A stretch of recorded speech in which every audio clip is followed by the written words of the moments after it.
Even with the right grades, highly developed skill sets and strong application answers, almost everyone will experience some form of rejection from time to time. Rejection has actually been a really important part of my own learning process, as I've found that learning what not to do can be an essential part of truly understanding what works well. Plus, sometimes rejection may just come down to bad luck. A graduate recruiter may happen to have read your application at the end of a very long day and failed to pick up on some of the key points. Your application might have popped up right after the greatest application ever written and simply not come across as well in comparison. The firm may be looking for a very specific type of candidate or degree background. Some firms are stricter than others when it comes to your university or even school grades. Some will even blanket reject applicants if they come across a single typo. You just don't know.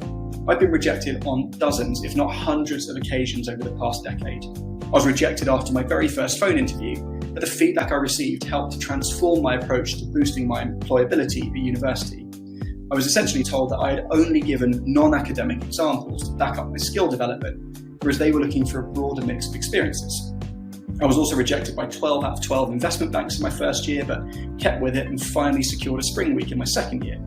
I was rejected by law firms for open days, campus ambassador roles, internships and training contracts, but eventually managed to secure a training contract with my first choice firm.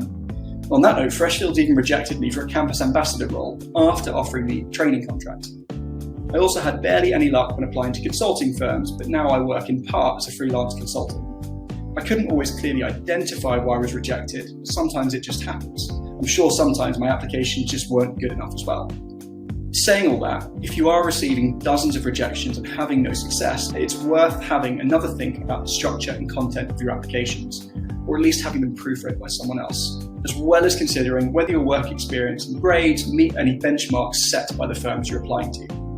With those negative feelings, there are different ways of dealing with it. So my friends and I created a game called How Many Times Can We Get Rejected by Slaughter and May? I must have been rejected 9, 10 times. Even now I get rejected every year for sponsorship, or just ignored.